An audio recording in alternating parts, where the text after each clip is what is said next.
This You conference guys, will now be recorded. you guys are aware of how to create a trial account for your, Yes. okay? And I see today, Anjanali, you are aware of, did you join the previous classes? Only for one session. First two sessions I was attended. So you know how to create a trial account and all this stuff. That you are aware of it, right? No, I didn't get a chance. Okay, that's fine. I'll show it to you, and then I'll show you how to create a trial account, and then I'll show how to install SnowSQL, the command line interface, how to connect to Snowflake. These two things I'm going to show it to you, and then I'm going to give you the architecture details of it. Okay, Okay. Yep. thank you. So, so coming back to the architecture part of it, right? So, what is Snowflake? And then Snowflake is like a database, like an Oracle or SQL Server or MySQL, but it is sitting on the cloud. This is sitting on the public cloud, not on premise or anything. You don't need to do any installation or patching. You don't. So 40% of the data maintenance work is done by Snowflake, and they call it as software as a service, and they also call it as a data warehouse as a service. Okay, so uh, uh, sorry, Santosh, you Yeah. attend. No, Shikhar, this is my first class. I was speaking, but I don't know whether you were hearing me or not. No, no, I was not able to hear anything from your end. Okay. Yeah, actually, today is my first kind of session. I don't know what has Mm. happened in the Mm. earlier, and am I in the same boat or I'm Same little boat. late for this? Not Okay, late, not early. See what happened, we started okay, the batch, and then people wanted something in the morning times, and people wanted something in the evening times, and somebody wanted in the weekends. So there was a conflict because the time zones and people from different time zones, right? We wanted to accommodate all of them. So we were trying to have consensus, and then we started the batch. And I explained them two topics. One is architecture, and second one is data ingestion. So, and then we stopped it, and then whomever has joined back, right? We started having supporting them or teaching them again so that they're up to the speed. And okay. luckily, you joined in the first class, so I wanted to start from the first session itself. So Sure, there sure. were some people who joined little. So the problem is, right, once you know the architecture part of it, and Mhm. wherever you join any of the topic, each topic in Snowflake is independent, but you should know the architecture. If you know the Okay, architecture, and you can join in any class, that should not be a problem. sure, sure. Thank you. Okay, no problem. Yeah. So coming back to the Snowflake architecture, right? So Snowflake is a database sitting on a public cloud, like www.amazon.com is a public cloud. So same way, whenever you want to access the database, Snowflake database, right, or the Snowflake account, that is like a public URL, and then the database is sitting on the public cloud. It's not an hybrid cloud, or it's not on your premises or anything. And they call it as a software as a service because they are providing this software, data warehousing software, as a service for you. Okay, and then they call it as a data warehousing as a service as well. Okay, DAAS or SAS. You remember this keyword SAS or SAS, DAS kind of thing. So what is there in the data warehouse? Sorry, what is there in the cloud service? What kind of data warehouse they provide? So there is no hardware for installation, no configuration, no management. There is no software that you're going to install, no ongoing maintenance, no management, no tuning. completely runs on the cloud infrastructure which you are trying to implement. The cloud infrastructures are AWS, GCP, and then Azure. These are the three of them. So you can have your Snowflake implemented on any of these three cloud platforms. Okay, so it cannot run on a private cloud infrastructure. It's not a package software that you can install on your system or something like that. And the upgradations and everything, patching, everything is done by Snowflake. You don't need to worry about that. So 40% of the administration is done by Snowflake. Okay. So whenever you sign up for a trial account, normally whenever you want in this program, right, we sign up for a trial account, and I also try and show you how to create a trial account, and then we'll work on the trial accounts only. And then the difference between my production account and trial account is trial accounts are almost 85% similar to production accounts. So only couple of topics are not supported in trial account. All of them are supported. So I've been teaching the program for the past 1 year on trial accounts only. Whenever it expires, you can sign up with the same email ID. They don't ask you anything at all, and it holds good for 1 month. Okay. So how do you sign up for a trial account? Go there and then I have challenges. Okay. Just type Snowflake trial account and then you'll get this account. Before that, I'll just show you how does a Snowflake account look like. Okay. So this is the Snowflake account.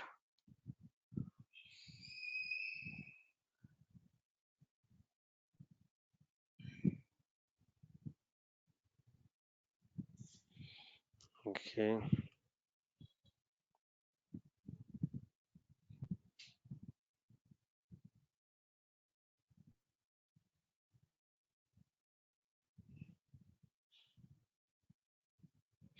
Okay, this is how this Snowflake trial account looks like. Even the production account or dev account, they look like this only. Okay, you'll have this is the worksheet where you can query your tables and write procedures, functions, whatever you want. This can be done here. All the development work can be done here. And these are the databases that you have access to. And then this is the role in which you have connected to, and this is the worksheet.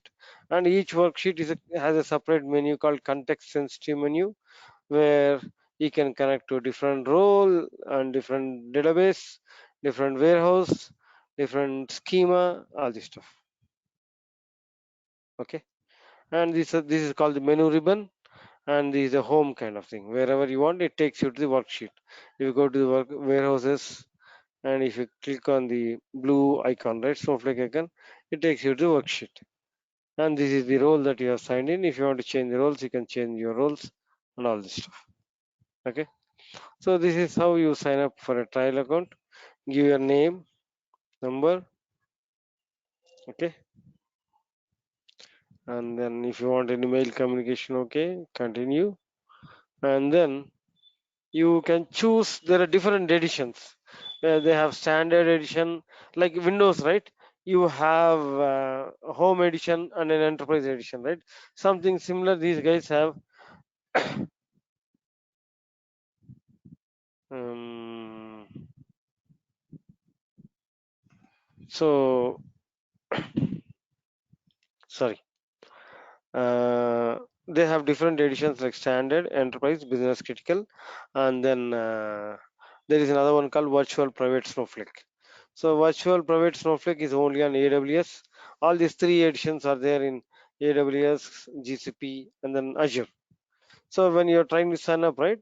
So sign up for an enterprise edition, which has lot many features. Business critical edition is much more into HIPAA compliance, SOC 2 compliance. If you are running, trying to test compliance kind of things, right? Then business critical is best, and it's gonna be you're gonna be charged more. So instead of that, go ahead and have enterprise that gives you all the details for you, and then choose any of the cloud provider. And I want you to choose AWS because AWS has a bigger footprint. 70% of the market is in AWS. And then I'm going to teach some 80% of the stuff on AWS. So choose AWS, and then whenever you choose AWS, right, you have to choose a region. So North America, East Coast or West Coast is cheaper, because the only thing is network latency. You have to connect to that account and then work on it. Or there are some exercises, and you can choose a pack Mumbai, which is nearer to you. Will have better network latency. You get better speeds and all this stuff. And then say get check to indicate that you have agreed upon, and just get started. You'll get a mail, and then which has a button to activate. Click on activate, and you'll get an URL, something like this. Where is the URL? KH. Okay.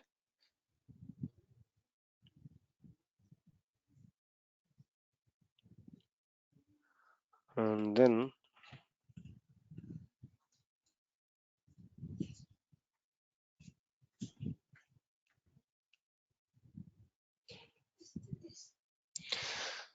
so this is what an URL looks like.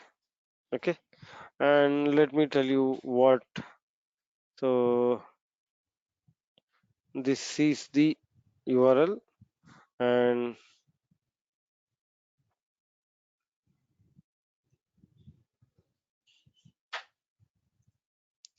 so this is the account locator or account ID, and this is the region in which you have signed up, and this is the cloud provider. Okay. Cloud provider, and this is the region, and this is the account ID slash account locator. Okay. So whenever you are working in a working environment, right, this account locator will have the name of the company. Like if you think Accenture, right, Accent hyphen dev or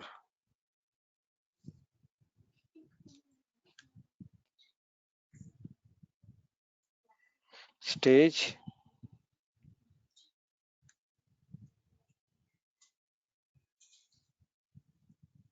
and this will have the other details. Accenture hyphen dev dot ap south 1 dot aws dot snowflake computing.com is common for all of them. Okay. And then if you register in US West Coast, where Snowflake is headquartered, right? You won't have all this stuff. You will just have dot, whether it's dev or stage, or if it's a account lookout, right? Some kh22 something, kh dot snowflake computing.com. It when you register your account in the North America West Coast region of AWS or Azure or this one, right? I don't know about GCP, but for Azure and this one, you'll just have the name of the account ID or account locator, and then the snowflakecomputing.com. Initially, they started with this one, and then they have identified that they wanted to have more URLs, right? They started adding the region name as well as cloud provider, so that they'll have more combinations, and then they can have more number of URLs, right? That kind of stuff. Got it?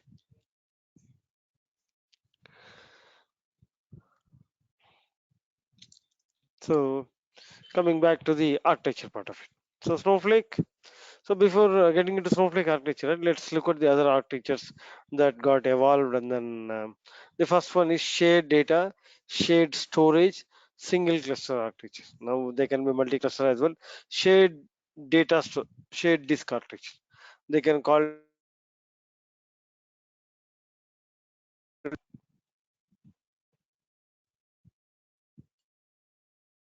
Guys, can you hear me?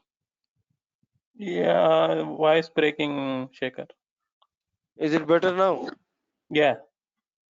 Okay. So whenever you talk about shared disk architecture, right? That means if you look at this, right, this is the storage, shared storage. That means the data storage is shared by different hardwares. So different clusters. Cluster is nothing but a group of servers. So you have a group of servers that is part of a cluster which access the storage. That means whenever you are trying to do transactions, reading, inserting, DML activity, and all this stuff, right? So this particular hardware goes and talks to the storage and reads your data and then shows you the data, whatever the query that executes and everything. But here the storage is single. The hardware can scale up much, and if you want to scale up the storage, it's little complex, and there are some limitations on it. So whenever you're trying to do update, delete, and all this stuff, there are a lot of locking mechanisms and all this stuff. And then scalability is the biggest part in this particular architecture, and they have some good things about it. They have done excellent metadata management. They do store the metadata, they cache the data, and then their optimizer is very best. It identifies the best path to get the data pretty fast. So there are a lot of advantages to it. And then there came, so this is like Oracle, MySQL, SQL Server, and all this stuff. And then there evolved another architecture called shared nothing. That means the data storage is not shared between different clusters. This is directly coupled to one cluster. So if you look at this, this one, this storage is only to this one to this. So there is an intermediate layer which goes and whenever you query, right, or whenever you do data ingestion, the data is striped across different storages. That means if you have 10 million, if you have five storages, 2 million each. The data is stored in each 2 million separate storage, and that storage only talks with the separate hardware. So there is an intermediate layer. Whenever you issue a query, right, it goes and talks to the hardware cluster, which in turn goes and talks to the um,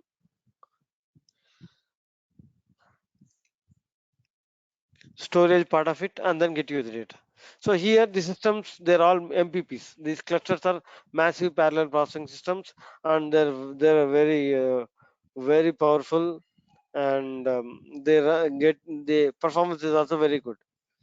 But the problem is, right, whenever you are trying to do a lot of DML or updating things and all this stuff, right? Now this, there is a contention between where to go and which particular storage this particular data set is, right? It has to identify and then update, right? So there are some challenges in it, and licensing costs are huge for this one. Okay, so they Snowflake came up with another architecture called multi-cluster shared data architecture. Okay, just give me 1 second. I'll have some water and then continue. Okay, I'm very thirsty, please.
Yeah, sorry guys. So what Snowflake has done is, right, they have separated the storage, they separated the hardware, meaning you can scale up your hardware, you can scale up your storage. So whenever you're trying to query, right, you can choose which particular cluster you want to query this. They have a range, they have already predefined range of virtual warehouses starting with t-shirt sizes.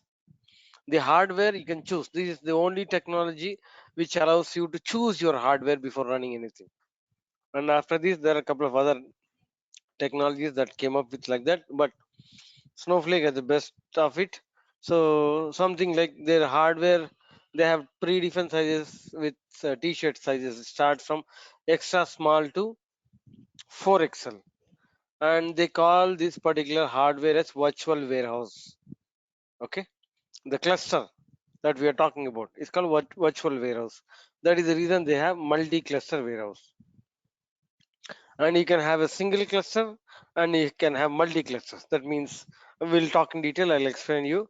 But Snowflake is a multi clustered shared data architecture, that the data is shared between all of them. Here the data is shared, here the data is not shared, here this is a shared data architecture. Okay, and then so if you look at this, right, this is what I have explained so far. And then, sorry, you have a question for me?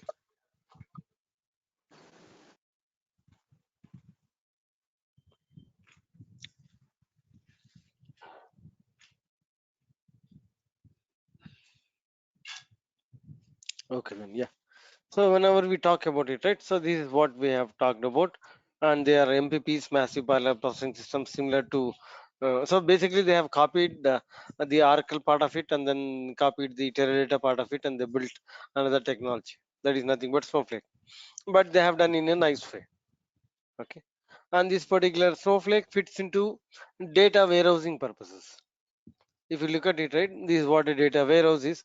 It's not for OLTP purposes. That means you cannot build an e-commerce platform on top of Snowflake. You cannot build a banking application on top of Snowflake. But you have the data coming from any e-commerce platform or banking platform. You get all the data into Snowflake. You can do the business decisions on top of it. Analytical data analytics on top of the data. That's where petabytes of data, historical data that you have, millions of records and all this stuff. So you have all this data upon which you can do your data analytics. Okay, Uh, and coming. Shik- Shikhar, in your words, we will not be having the transactional data like we would be, I mean, Snowflake, it would be encouraging more of dimensions and facts of more of which uses for analytics. Is it right? That is true, but see, transactions are part of any database, right? When you are trying to do ingestion, that means you are trying to insert. Transactions happen. When you try to do updates, deletes, transactions happen. But the only challenge is, right, they have some concurrency thing that you cannot use this system for the OLTP purposes. You can use it for OLAP purposes, analytical purposes. This is purely built only for data warehousing purposes. So milliseconds of multi-million, or if you are having about 10,000, 20,000, 30,000 transactions being recorded in the system, it won't support that. You can have about a max of 20 on a particular table, 20 transactions in single shot. That is the limit of Snowflake. But if you are trying to build a OLTP system, then it should support 10,000, 20,000, 100,000, depends upon the size of this particular thing, right? Okay. Okay. So when you talk about this Snowflake, right? Snowflake is divided into three layers. One is storage layer, the other is compute layer, and the third one is cloud services layer. So what is a storage layer? Snowflake utilizes the blob storages of three cloud providers as a storage mechanism. It stores all the data in the blob storages. For example, AWS, it stores in AWS S3 buckets, and then Azure blobs, GCP, Google storage. So Snowflake utilizes the cloud providers blob storage to store the data. If you create a table and insert data into a table, those tables go and sit in the respective cloud providers blob storages. Okay, and then the second layer is the compute layer. Compute layer is nothing but the nodes or the clusters that each cloud providers have.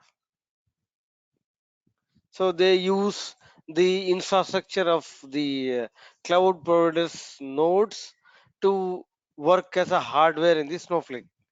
And they have created compute layer, and they call it as and they call these clusters are virtual warehouses. And these virtual warehouses have different sizes. See, if you look at the colors here, there are two of them here, there are four of them here, there are three of them here, there are four here. We'll get back to sizes and all this stuff. How many servers, what is the configuration? We'll get back to that. But whenever you're trying to run your query, right? If you, I can show you here. Here I can go and choose whatever warehouse I want. If you go to the warehouses, right? These are the warehouses that I have access to. You have seen, right? Small. This is extra small. These three extra. These large. These medium. These extra large. So these are the pre-computed clusters that are available to you, so that you can go ahead and you utilize any of them while running your queries. So while you're running your query, right, you can go ahead and then change your virtual warehouse. Instead of extra small, you can go ahead and use large. If you think that your query is going to scan too much data, terabytes of data, you can choose your relevant virtual warehouse for running your queries. And go up the chain, right? If you scale up, then the number of credits that you're going to burn will be more. We'll talk about it. So Snowflake is a cloud database, right? It's a pay-as-you-go model, and there are two charges that gets incurred. One is the compute credits. That means if you utilize a virtual warehouse, or if you utilize a compute cluster and then run your queries, for every second you will be charged, and that every second you will be charged is based on the virtual warehouse. If you choose an extra small one, you will be charged very less. If you choose 4XL, you will be charged the highest point of it. So if you want the best performance and all this stuff, right, you can choose whichever you want and run, based on which you will get the bill of it. Are we clear with this compute layer?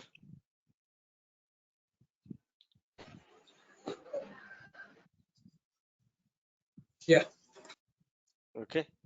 And then these two are managed by the other thing called cloud services layer. And this is the heart or core of Snowflake. And they also call it as a global services layer. And then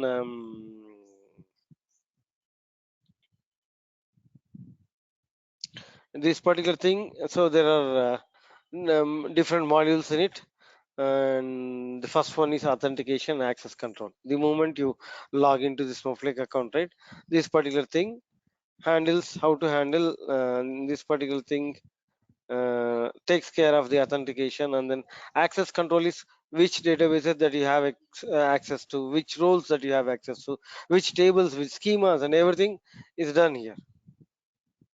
And then infrastructure manager is the one which goes the moment you log into the account, right? It has to get you the availability of virtual warehouse, the hardware part of it, and then the storage. There is a bridge between both of them. It handles how you handle the hardware and storage part of it. And then optimizer, whenever you run a query, how does it go and get the data, and this all done with the optimizer. Transaction manager, whenever you do any DML activities like insert, update, delete, how do you handle those transactions? And then security, which tables that you can have grant for all the privileges that you can have upon and all this stuff. Okay, these are the core. There are three layers. This is part of an interview question or Snow Pro question. There are three layers. One is storage layer, compute layer, and cloud service layer. And I have explained you that the storage layer is blob storages, compute resources, the respective native clouds, and then cloud services. One Snowflake presents. Snowflake is the core. It has this is the heart of Snowflake. This is the one which handles all this stuff. Okay, and this is what I'm talking about scalability. Same data storage can be utilized to many of the applications, many of the business functions. You have data loading ETL team, you have analytical team, you have finance users team, you have development users team. You can have a couple of other areas, right? So each of them can use, if you look at the sizes here, right? See there, here there are two clusters. There is only one cluster, and this is big. There are three clusters which are small. There is a medium cluster and a big cluster. So based on your business requirement and all this stuff, right, you can choose any of this, can seamlessly work with the Snowflake without losing any performance impact. Okay, are you able to follow me? Yes, yes, sir. Okay, yes. Hold on 1 second, please. I'll have some more water. Somehow I'm very thirsty today.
Sorry guys, can you hear me now? Okay. Yes, sir, correct. Yep. So yeah, this is the warehouse sizes that we are talking about, right? The t-shirt sizes that I was talking about, which are part of a compute layer. So they have sizes from extra small to 4XL. They use the underlying nodes of each cloud provider, and then so this extra small virtual warehouse, right? It has one server per cluster, and if this particular extra small warehouse, using this extra small warehouse, if you run your queries for entire 1 hour, you will be charged 1 credit. Are you able to follow me? This extra small warehouse, if it runs for one entire hour, then you will be charged 1 credit. And how many servers are there in this extra small? It's only one server. Yeah. So if you go up the chain, right? If you scale up, if you have a large, there are 8 servers. At 4x large, there are 128 servers. Okay. And if you run this 4x large, so this is the number of credits per second that it's gonna burn, or it's gonna cost you. So if you run a query and the query finishes in 1 second, this is the number of credits that are being billed to you. You have burned this many number of credits. So how many clusters are there in 2x large?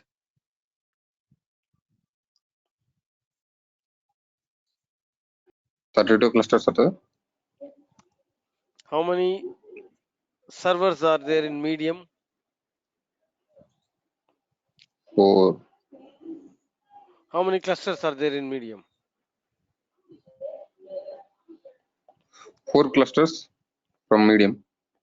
No, how can be a cluster which, so if you look at this, right, it's number of servers per cluster. We are talking about a single cluster only. We are not talking about multi clusters. In one single cluster, in a medium warehouse, it has 4 servers. One single cluster for 4x large, it has 128 servers. Are you able to follow me? Yeah, yeah. This is crucial. So for 2x large, how many clusters are there? 2x large is the cluster is one, but the servers are 32. Yeah, yes. Now you got it, right? Yeah, So this cluster. is important. And Yep. you can have 10 of them like this. This is a single cluster. And you can have 10 of them like this. That means if I have 5 medium clusters, how many servers will I have?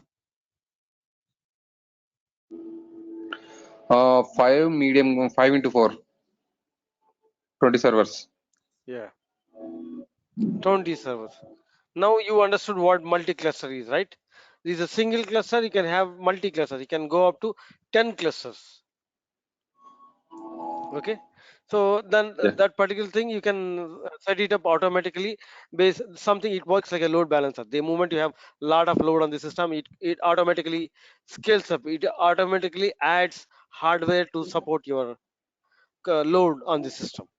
So that is called a multi-cluster. We are here cluster. So now you understood multi-cluster shared data architecture. The data is shared between all of them. All the clusters can talk to the same data set at any point of time. Like ETL team can talk to the same data set, analyst team can talk to the same data set, and data science team can talk to the same data set, and they can use different virtual warehouses as per their need. When you are trying to do data science algorithms, right, you need a bigger virtual warehouse. You can go for 3x large or 2x large and run your queries. And if I'm doing a data ingestion, I don't need a bigger ones.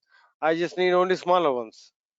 So I can have one extra small or small, and I can do my data ingestion. Okay, when the reports are being run, and at the quarter end there are about 100 users running the reports, I can go for a multi-cluster, which is like a load balancer, and then I can run my reports. Now you understood the landscape of compute layer, right? Shekhar, these kind of cluster like classification and segregation, everything is taken care by like admin or like as a developer, we need to take it forward this No, arrangement. these are the available things that you can create, and whenever you're trying, you can create and give access to anybody. Okay. Whenever you can create a cluster, sorry, whenever cluster is something which is called a virtual warehouse, you can create a virtual warehouse, and you can create a virtual warehouse and give it to, but you should have the privileges to create a virtual warehouse, something like this, right? You go create, Yeah. I'll say test wh sample, and I'll say ETL is for user. I can choose a medium one, and here, right, I can choose min and max. If I choose maximum clusters only one, this is a single cluster. And if I Okay. choose maximum 10, this is min is 1, max 10. You can scale up whenever there is load, it automatically scales up. Okay. So we'll talk in detail about all this. This is how you can do, we can create a virtual warehouse, and whenever you're trying to create a virtual warehouse, these are the sizes that you can specify. You can go as of t-shirt sizes from extra small to 4XL. Okay. Okay. So this is what a compute layer is. And then, so we talked about one extra small. So that means you have 5 people running using the same virtual warehouse, and then trying to run their queries. And they have utilized this particular virtual warehouse for 1 hour. It might not be continuous.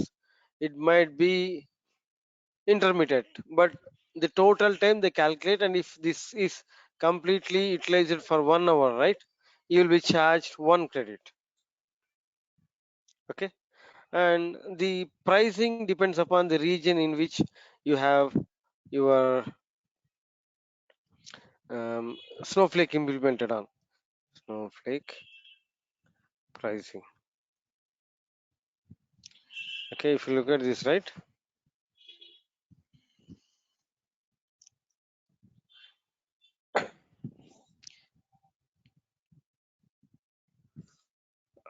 I have, so what is the um, so if you look at my this one, right, what is my cloud provider here? Can you see my screen, right? My cloud provider is Amazon Web Services. My region is APAC Mumbai, and the edition is Enterprise. This is what the trial account that I have done. Okay, I'm going to the pricing part of it. What is my platform? AWS. Okay, hold on, guys. And then what is my region? APAC Mumbai. APAC Mumbai, right? And then if you come down, right, what is my edition? Enterprise edition. $3.3 per credit. That means if an extra small virtual warehouse runs for one's entire hour, there might be 5 users, 10 users, doesn't matter. If that is utilized completely for one entire hour, the bill that I'm going to get is $3.3. Like a mobile phone, right? If you use your mobile phone previously in the olden days, if you use it for your mobile phone for 1 hour per second billing, per minute billing, and for 1 hour, so something similar here. If you utilize your virtual warehouse for one entire hour, you will be charged $3.3. Are we clear? Shekhar, this is for one user, or let's take this one. That virtual machine used by like multiple 5 members at a time. Doesn't matter. Okay. Okay. So this is, there might be n number of users. That does not matter. The total runtime of the virtual warehouse is important for you. Okay. And then let me,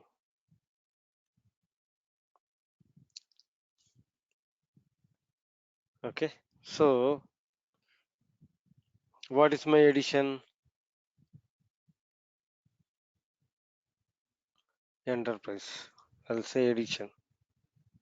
And then Shekhar, with respect to the pricing, mhm, when I load some sort of data to Snowflake table, mhm. would it be having a storage cost? Yeah, that is what I'm coming from. So we have storage cost here. This is the compute cost. We are talking about the compute cost here. If I go and change my cloud provider to virtual Azure, and then the Azure I don't have APAC Mumbai. The nearest one is Singapore, and then it has only 3 editions, and $3.7 is the price of my edition. Understood, right? So I want to show you one more example here. Hold on. Will come to the storage part of it. So my edition query runtime. Okay. Um, credits per second. Credit cost. Okay. And then total cost. So we have seen here, right? If an extra small runs for 1 second, how many credits you will be burnt? You will be charged.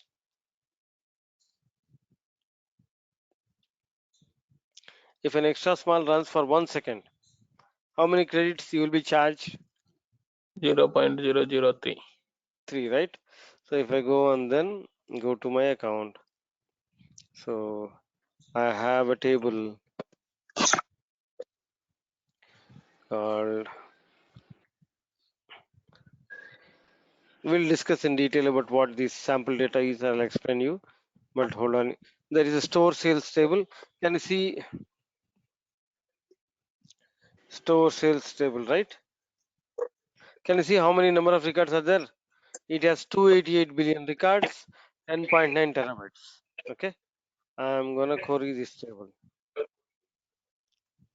Select star from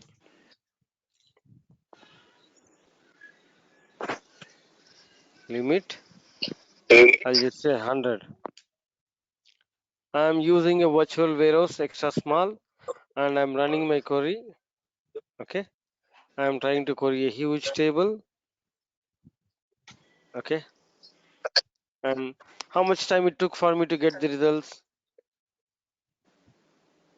11.82 seconds. 1.82 seconds. Let's take it as 12 seconds. So addition is enterprise. Okay. My query runtime is 12 seconds and number of credits per second. How many number of credits per second? 0.0003. Okay. 0.0003. So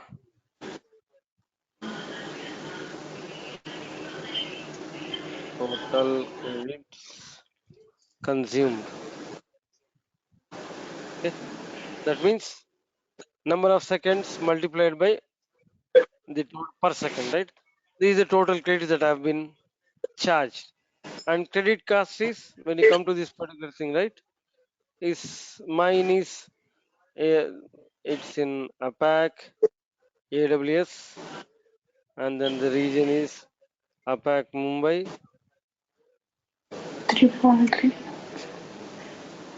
Okay, 3.3, right? If I go back, 3.3 is equal to, that means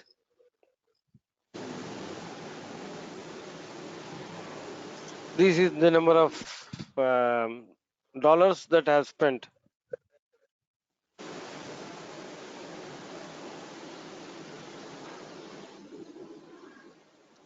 So 86 paise. I have been charged 86 paise.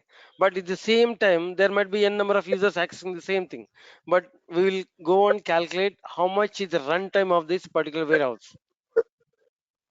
And then we will see and then calculate the credits. Now you understood, right, how these compute charges are done?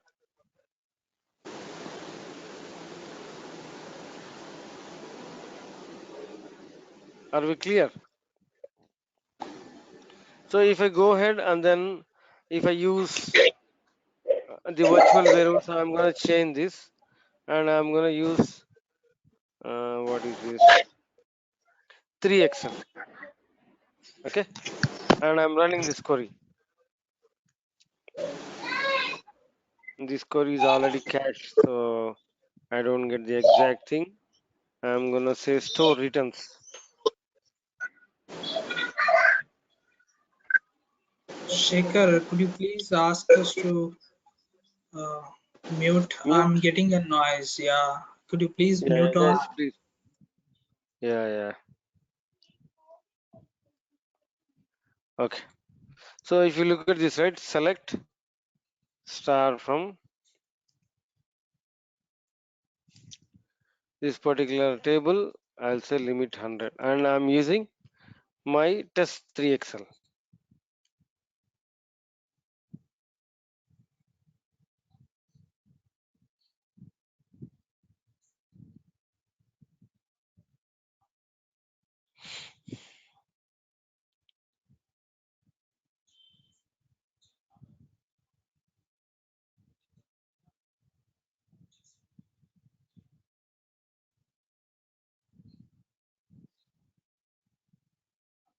Do you know why this is taking a lot of time? So whenever you're not utilizing, because it's a pay-as-you-go model, right? If a particular virtual warehouse is inactive for so many number of minutes, we'll just suspend the warehouse so that you won't be charged anything. If you utilize the warehouse, then only you'll be charged. If you're not using the warehouse, you're not going to be charged.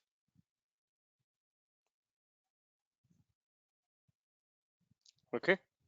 So now if 3XL means it takes a lot of time to start up. Once it is started, right, the queries will be pretty fast. It's taking a lot of 3XL means how many number of servers that you have. Can you tell me how many number of servers in 3XL cluster virtual warehouse?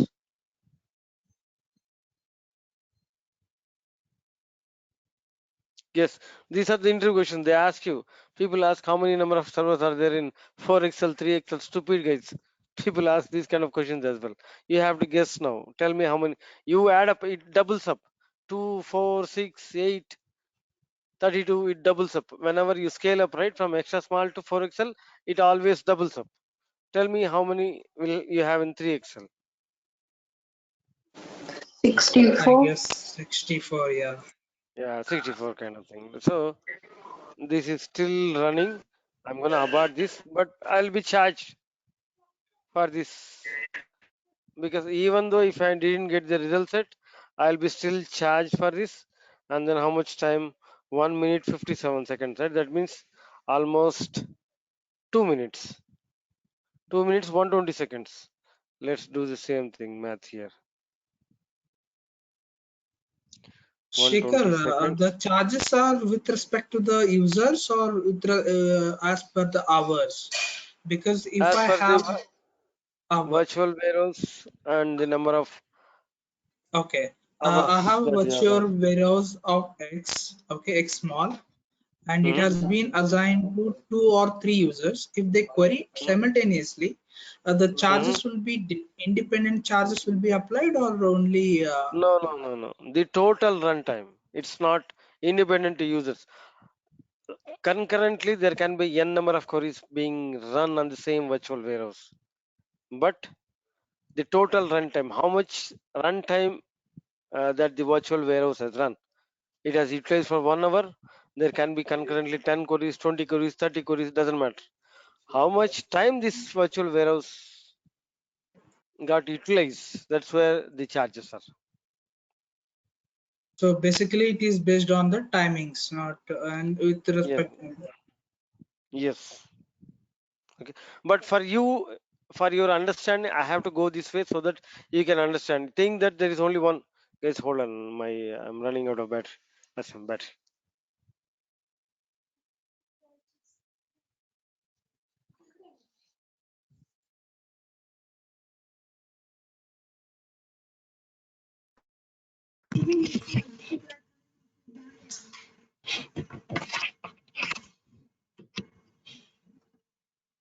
Yes, hold on.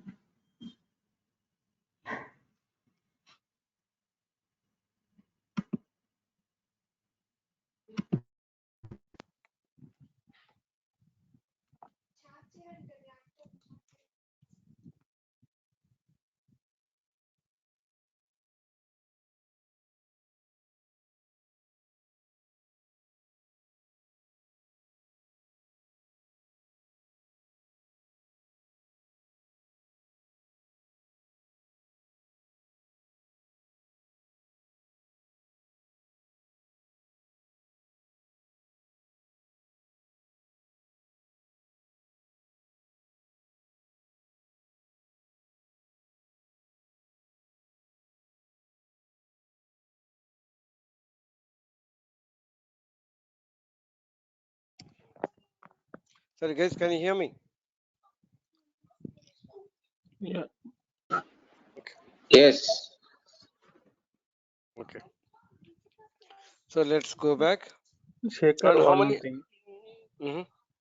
Suppose I have 10 users. How do we calculate a runtime? And is there anywhere can we find that one? Bhaskar, I'll definitely tell you. I'll give you Okay. all the queries. We are in the beginning of the Okay. class. I'm trying to make sure that you understand the architecture better. Okay. You got me, right?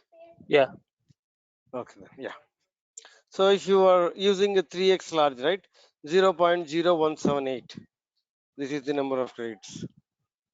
0.0178. So have you seen? I have already spent 514 rupees, almost $7. So the moment if you use a bigger one, you'll get the best performance, but there are a lot of pitfalls. We'll talk about these virtual warehouses in detail. There is a separate session for it. I'll explain you all this stuff, but you understand the basics of it, right? So this is how the compute charges are being done. And then when you come to the storage charges, right?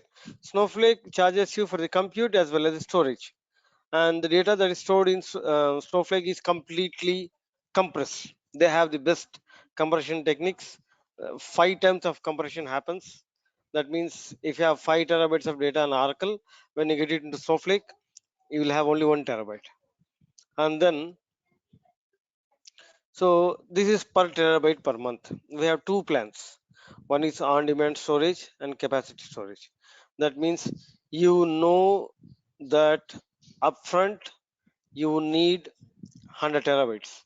You go for this model, $25. And no, you don't know what it is as and when you ingest and all this stuff, right? So this is what $46 per terabyte. That means they calculate the average balance. Today you might have 1 terabyte, tomorrow half terabyte, day after tomorrow 2 terabytes, and the average how much is the balance, and then they charge you accordingly. Understood? So, and the one that I have explained you, right, that is not the exact calculation. There are some calculations that you have to, because whenever you wake up a virtual warehouse, you'll be charged 1 minute. So there are a lot of things that come, but I have given you some rough calculations how things work out in Snowflake. Okay, and then so this is the stuff that we have talked about: database storage, query processing, cloud services layer, the three layers that we have talked about. And then we have talked about the authentication on the cloud service layer and all this stuff. So we have seen the regions, right? Different regions have a different pricing cost. Different cloud providers, different regions have a different pricing cost and all this stuff. That okay. And then these are the supported cloud platforms: AWS, Azure, GCP, and the pricing thing that I have given the link here. And then you can have the data storage in S3 or cloud storage, Google Cloud Storage, or Azure Blobs or anything. Okay, and I have spoken about the naming conventions of the account locator, and then the region, and then the cloud provider, and the snowflake computing.com. And these are the stuff that you can have your snowflake implemented on. Orange ones are AWS. You see, right, they have bigger footprint. And next one is Azure, and next one is GCP. GCP is very late entrant. Azure was implemented on 2018. So 2016 is AWS, 2018 is Azure. So it's only 2.5, 3 years old young. AWS is about 4, 5 years old young. Okay, and these are the editions and standard enterprise. Okay, and we'll talk about different things in the editions. We'll call it today. It's already too much for you guys in the first chat. So we'll have another session tomorrow, and then we'll plan for the weekend session so that you will have some clarity on what we are talking. Any questions Shekhar, for how me? long? Yeah, yeah. How many weekends it is going to be take to complete Five course? five week 5 weekends. It might spill For into the number of hours. It depends. So I want to have one in the morning, one in the evening. That is among the consensus. We'll take the consensus and try to have that. If you stretch for too much in a single day, right, you will get exhausted. I don't want you to that. You have to have the excitement and learning, right? So I want to have one in the morning, one in the evening, so that you are comfortable with the learning part of it. And then you have yes, 5 days for your lab exercises or exercises. If I'm falling behind, I might have 1 or 2 classes in the evenings to accommodate, so that it again depends upon the number of people asking their questions and all this stuff, right? So I follow a protocol where if the question is not relevant to the other folks, I cut it out and answer them at the end of the class. If it's relevant, if the other folks will benefit, right, I answer them. So that depends upon that particular timing, depends upon the number of people questions, right? I normally tend to cut it out and then talk to them privately so that I can save some time in the class delivery. Well, Hmm. it happens. I cannot control that. Yeah. Okay. Shekhar, Snowflake doesn't own its own cloud services because No. it is top of a AWS or cloud or Azure. Azure or yeah, GCP. Yeah, it doesn't have its own cloud service. Okay. Okay. Okay, guys. I think we are good. We'll catch up tomorrow, same time, and then we'll proceed with the details. Okay. Thank you, Shekhar. Thank you, guys. Thank you.